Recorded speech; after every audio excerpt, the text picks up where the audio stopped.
Welcome to the Women in Fishing podcast. I'm Chris Woodward, Executive Editor for Sport Fishing. The Women in Fishing podcast is sponsored by Axonoble Yacht Coatings, makers of Interlux and All Grip products for boats. Today, we want to discuss fishing tackle for women, including which rods and reels we prefer and why, as well as what we'd like to see created in the future. And my guests today are Cindy Nguyen, a social media personality out of coastal Texas. She works on fishing-related projects with the Recreational Boating and Fishing Foundation and National Marine Manufacturers Association, and is sponsored by Columbia Sportswear and Brunswick Corporation, owner of brands such as Mercury, Lowrance, and Motor Guide.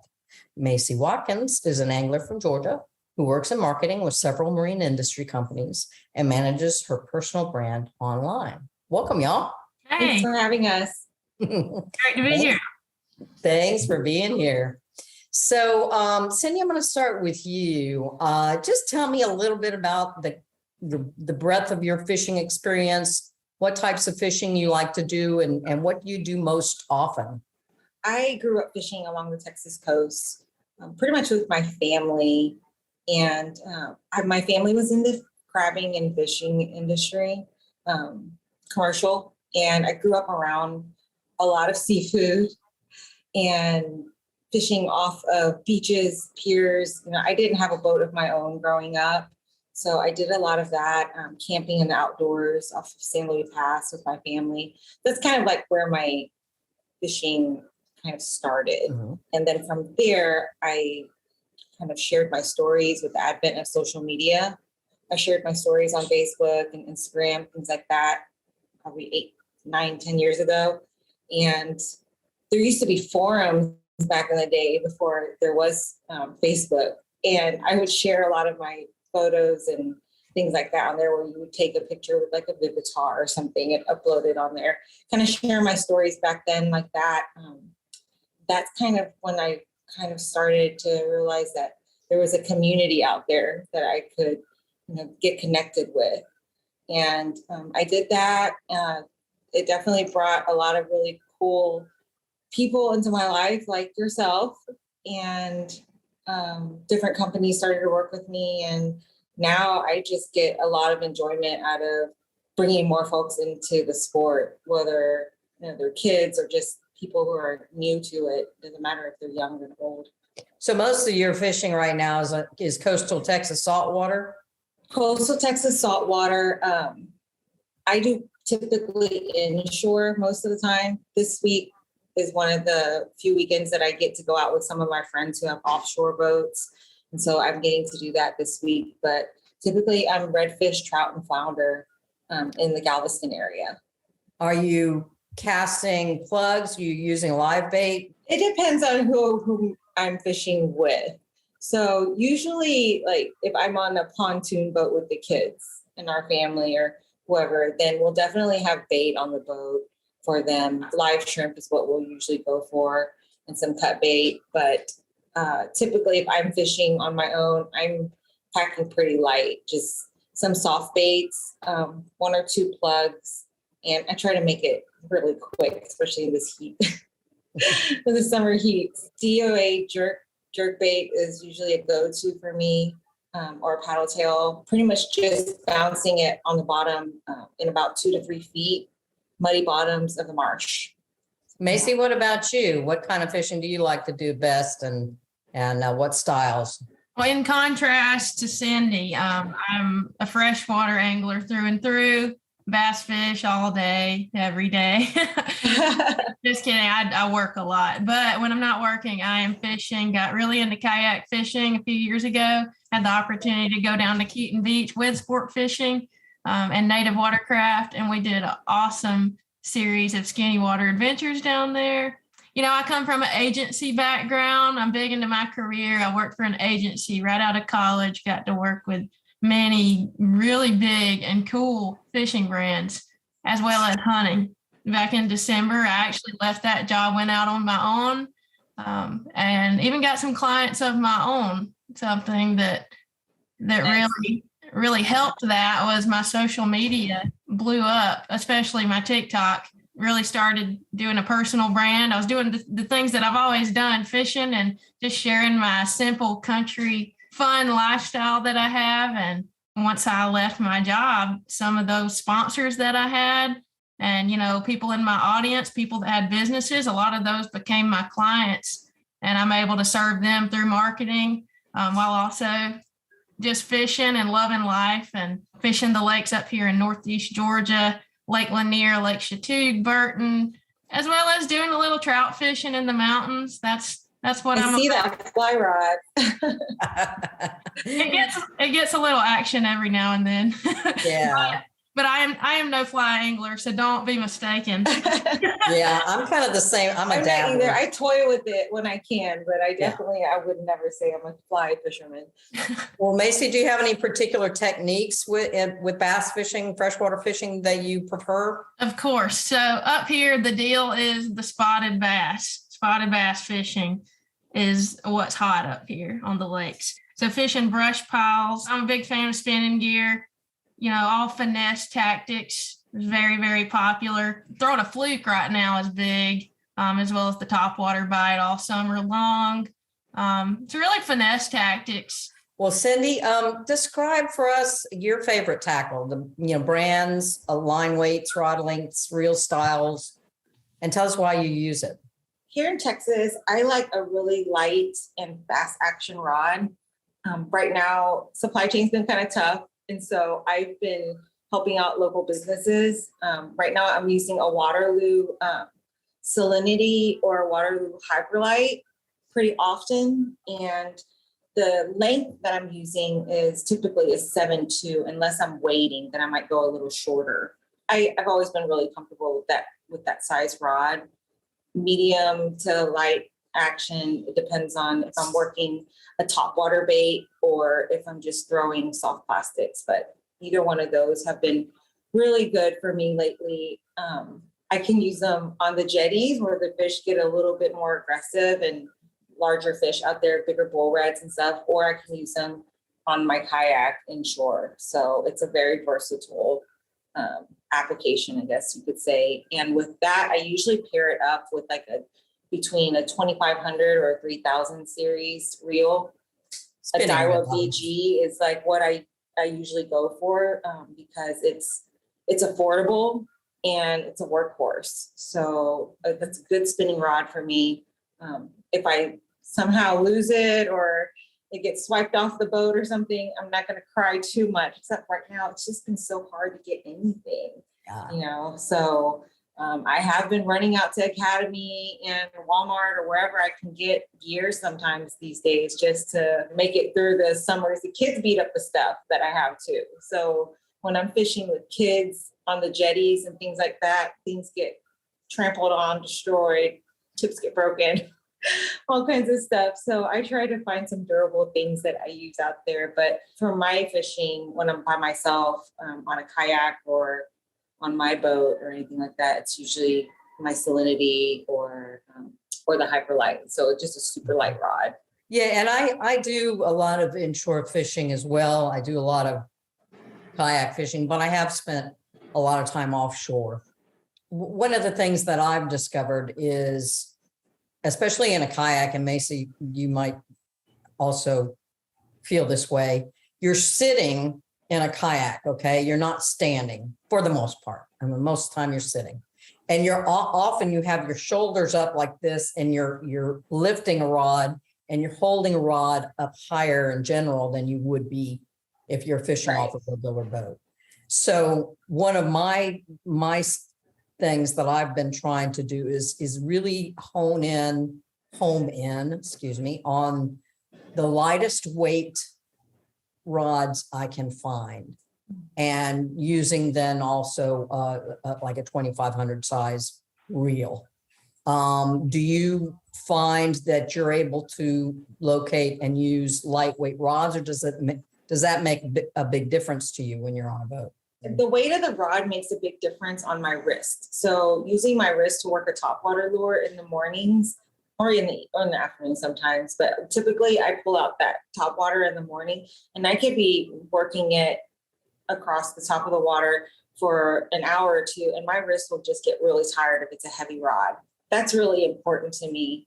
And the action on the tip, if I'm using that for top water lures or any kind of plugs like that, I don't want the tip to be too fast. Yeah. So it does help. Yeah. It needs to be fast enough so that you can cast fairly easily, but still, Right.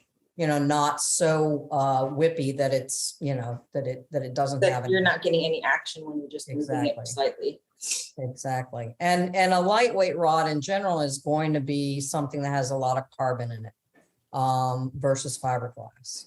So, I think some of the of our listeners will kind of want to know, well, why do you choose the things you choose? Macy, what about in the freshwater world? And what do you generally, you mentioned spinning tackle, though I know in freshwater, there's an awful lot of bait casting tackle used. If you look at my profile on social, that it's no secret that I work for Abby Garcia and Berkeley, as well as Penn and some other big brands under the Pure Fishing name. So that's pretty much all I use is Abby Garcia for bass fishing. Okay. And a lot of Berkeley tackle from power bait to hard bait. Lightweight products are important to me. They've just come out with this series called the Xenon series, which is the lightest rods and reels that you'll probably ever put in your hand. And I, like Cindy said, working the top water, you'll get fatigued. Your hand and your wrist will cramp up after working those baits all day. I try to veer towards lightweight products like the Xenon that I mentioned. Fantasista X is another rod lineup that they come out with. It's super light and just a powerful rod that I use on spinning and casting gear.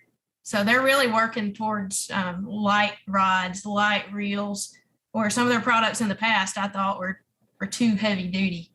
Well, there's also, I've found on most of the manufacturers' websites out there are descriptions and lessons that they teach about rod action. What is rod action? What is rod power?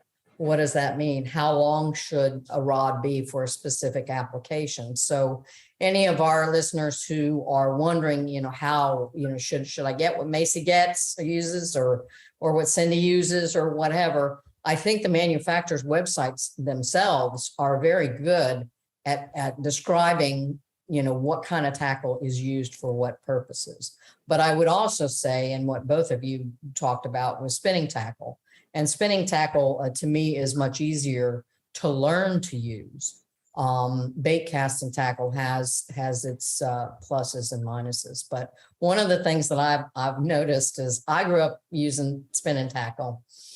And I can work a rod with my right hand. If I'm working a lure, I can work it with my right hand. If I try to use a bait caster and I cast and I'm trying to work the rod with my left hand, I'm just totally.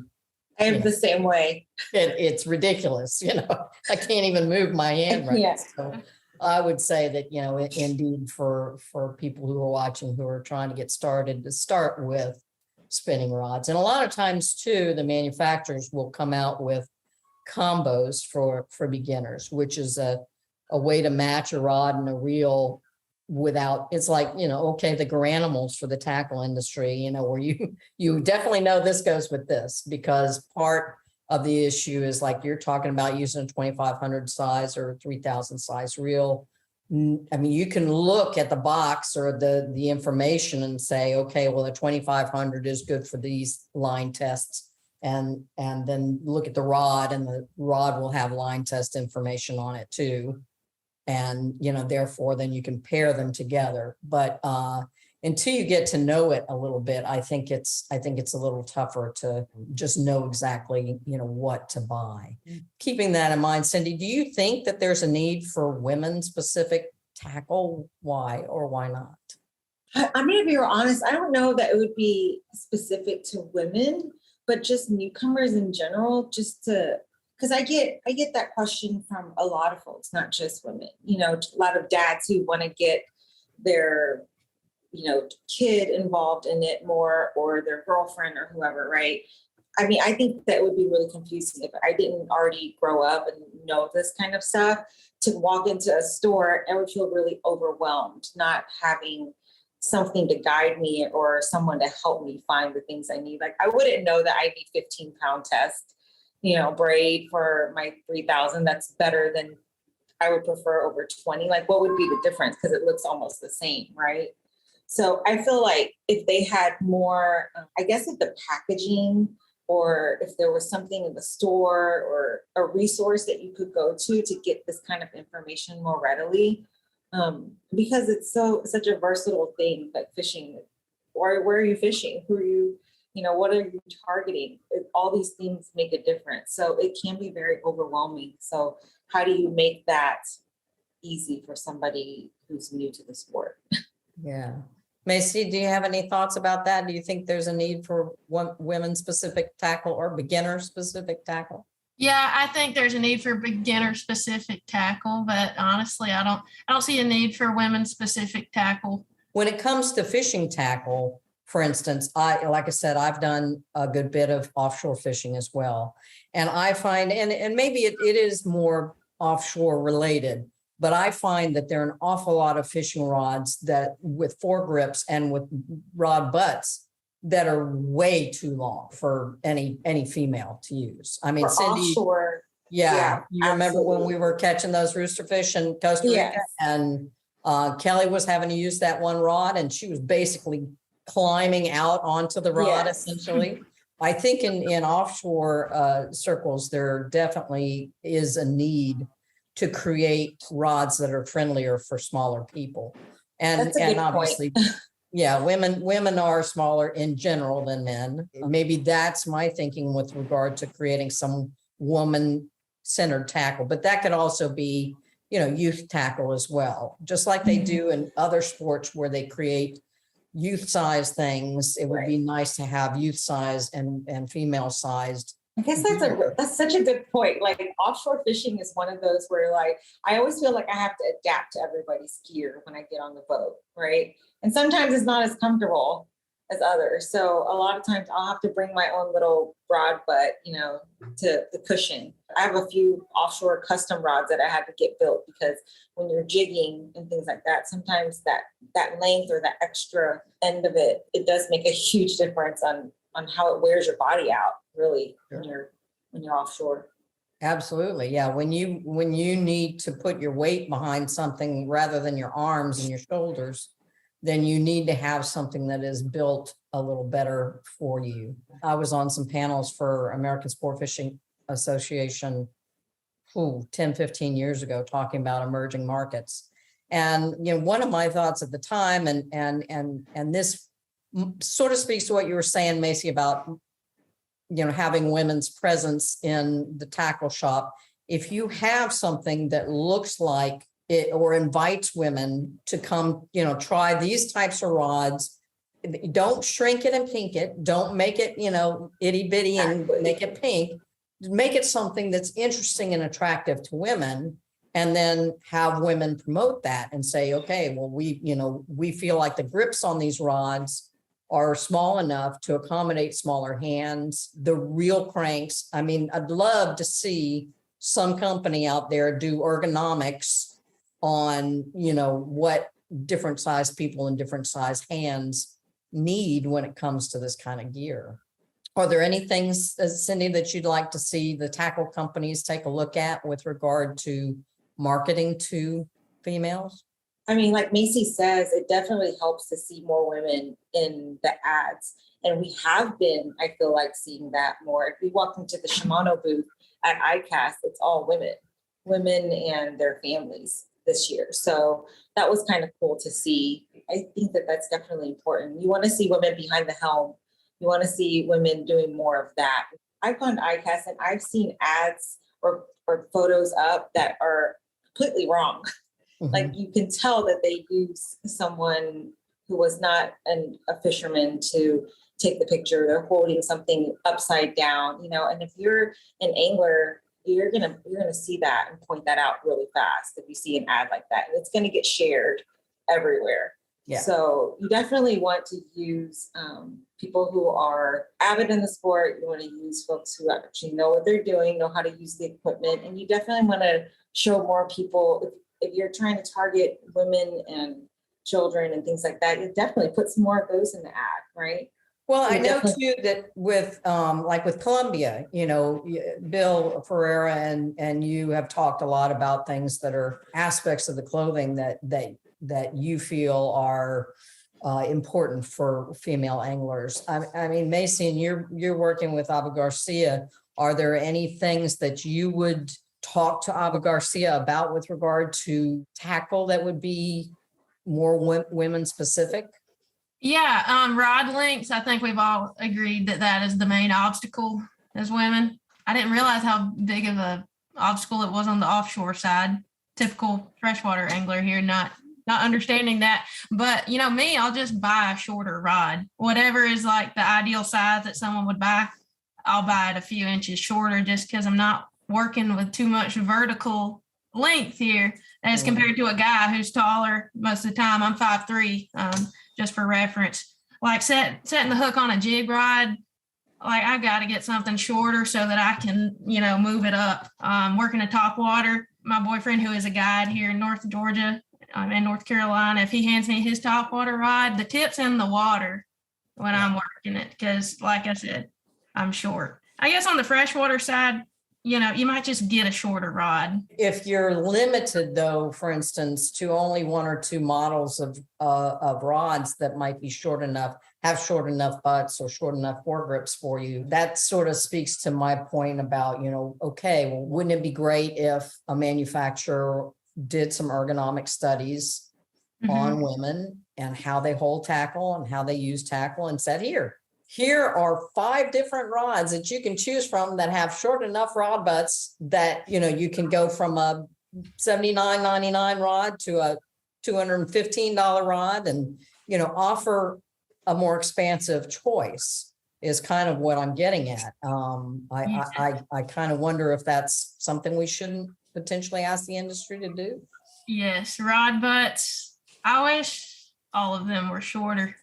Because just think when you're in a kayak and I'm setting the hook. I've put bruises all over my stomach, snatching fish out of the water and setting the hook hard. And I do know some rod companies that already do that. I think Cashian, they make a kayak series of rods, and I have no relationship with them. I've just seen this, but they do make kayak series rods with shorter butts, which I think is moving in the right direction.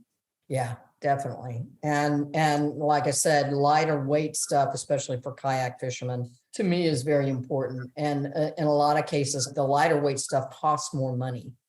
It's, it's more premium tackle, which, I don't know, that's the cost of materials. So I don't know that there's a whole lot you can do about that. But maybe if there are more options available for lighter weight blanks. We definitely need some kind of guide or something whenever you're buying offshore gear as well. So a lot of times you are having to adapt to that kind of stuff, and it does make it a little bit more difficult. But I guess maybe I'm just so used to getting bruised up or like overexerting myself or extending myself in these situations. I don't even think like that's just how it's got to be. But it doesn't. It doesn't have to be that way. You're right. And they do all kinds of things to make things ergonomic for, people sitting behind their desks. Yeah, why not do it for fishing as well? That's a really great point. Exactly. And as I'll mention the Columbia thing again, as I mentioned, you have worked with them on things that are important to women in terms of, the way a shirt fits. Well, they love to do the pink stuff, but I'm like, not everything has to be pink. Please give us more pockets and more belt loops. That's my request almost every year. So Macy, Cindy is telling us about, what Columbia's been doing with their product. I don't know if you have a preferred brand of women's apparel, technical apparel, but are you seeing progress in that in terms of, things that fit? I have mixed opinions, I guess. I feel like some companies get it and some don't. I feel like there's a lot of issues with sizing where I guess these companies think we're just these tiny humans when really we're like regular sized people. Like a company I truly wear a medium, but for that company, I have to order an extra large. I know exactly what you're talking about. Because of the whacked up sizing. It's more being attuned to the fact that not everyone is 20 years old and 5'10". And I wish. Right. I feel like for the most part, Columbia is pretty generous in sizes. I think they are. Especially, yeah, and it depends also like what cut too. Like these title tees, like for fishing, they're pretty easy to find your size, right? Because it's small, medium, large. I don't know, but the guys always get like pants, like the sizes on the pants where they're actually numbers. Or for us, it's always small, medium, large, right? Maybe a petite here and there. When I first started working with Columbia, they brought me in and kind of broke down like a day of fishing to kind of see what I needed. And I was like, I use my workout clothes because they dry easily. I told them exactly the things that I use. I wore men's Sims pants, because they fit and they had belt loops because there was a whole lot out there that had, the pockets and zipped up things that we need for women. So those are the kind of things that they have definitely listened to and come up with some new things. Yeah. I think my take home message is that I would love for, all manufacturers in the fishing industry, tackle, apparel, and otherwise accessories, et cetera, to be considering women as their customers, and to potentially give women, at least half the choices that men get. When I go to a big box store online website and I am looking for, even in the hunting industry, for instance, I'm looking for a pair of waders, I might have 2 or 3 options, whereas my husband has 50 or 60 options. I'm hoping that the industry starts to really catch on to how many women are involved in fishing now, and how much we're promoting this among ourselves, and hopefully they will come up with some creative answers for us. For real. I've spent time working with clothing companies and, looking through catalogs, and the men's section is huge, and, the women's section of clothing might be a few pages. So, we love clothes more than anyone. So market to us and we will buy it, Yeah, that's right. And we love all colors. That's true. Not just pink. I mean, I have nothing against pink. I'll wear pink occasionally, but I do like all kinds of colors. So I think it's just time to be considering females as consumers of your products, and please start asking questions. If you start working with a tackle manufacturer, Cindy, hopefully they'll ask you questions like Columbia asked you and say, what do you think you need on this or that particular rod, or reel handles, the throw of the reel handle, how long it is or how short it is or how angled it is. There are an awful lot how of durable it is. Mm-hmm. When I was fishing, I was 10 years old when I got my first rod and reel. That was actually not just a combo that you picked up at the store. My uncle actually took me to the store, to Academy, and got me a Penn 100 spinning rod and an ugly stick. I will never forget that day. Honestly, it's a workhorse. I could stick into the jetties and run around the beaches with it, and it was great. Like, I wish sometimes things were a lot more durable. I just feel like a lot of it lately it's just maybe I beat myself up because I'm on the salt, hanging out with these kids and things like that. But that's definitely something to consider. And then your ergonomics, that's huge. All right, y'all. Thank you so much for being with me today and participating in this podcast. And I look forward to seeing you on the water. Take care.